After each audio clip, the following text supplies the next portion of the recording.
Alright guys, Paco Slim here with the Injustice Gods Among Us Chapter 4 review. At this point, you know the drill. Spoilers. Let's get a look at the cover. I actually really like the look of it. It's just a simple Superman taking on Batman thing.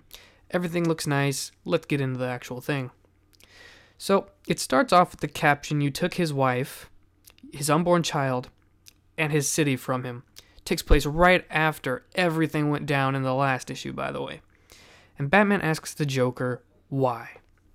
Joker explains that he believes he doesn't really need a reason, and explains how it's like killing a puppy with a kitten. He just basically says it gives him a warm, glowy feeling on the inside. Batman knows something's up. It's always been about us. Why would you do this to him?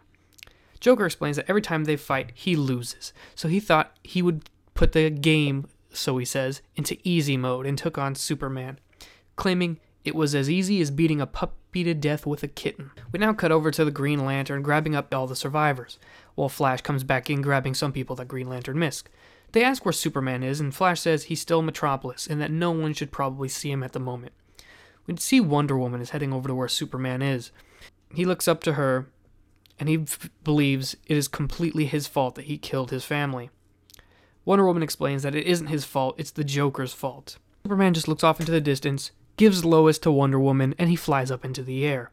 Green Lantern knows what's about to happen and cuts Superman off. Superman asks where the Joker is. Green Lantern doesn't tell him. Superman gets by, and Green Lantern traps him in an orb. Green Lantern holds him in the orb and tries to talk him down. Superman, of course being Superman, breaks the orb open and flies forward. Green Lantern once again tries to cut him, and Superman asks what he plans on doing to stop him. Green Lantern gets ready to make a move, but Superman takes the ring off his finger, catches him, drops him to the ground, and takes his wire out. So that way Green Lantern cannot contact Batman.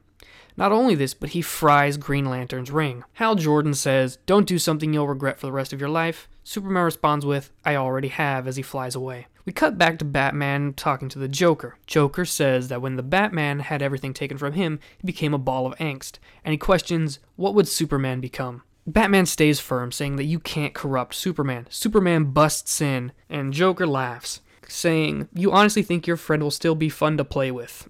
As we see Superman inch closer and closer to Joker, until finally he puts an end to it by punching a hole into the Joker's chest. Batman looking on in terror. And the comic ends. What I liked about this is the build-up that was leading up to this event lasted the entire comic. You knew Superman was going to try to get revenge, but you didn't know what was going to happen in between then, and I, for one, did not expect Joker to be killed. I think it was my belief and everyone else's belief that one of the reasons Superman tries to fight against Batman is because he lets the Joker live.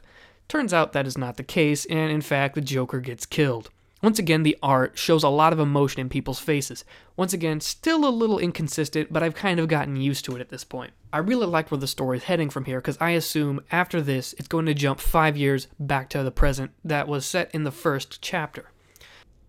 The only thing that really bars this chapter down is it felt a little short, but because it's a chapter in a longer series, I'm kind of okay with that. So, what did you guys think? Leave your opinions below and see ya.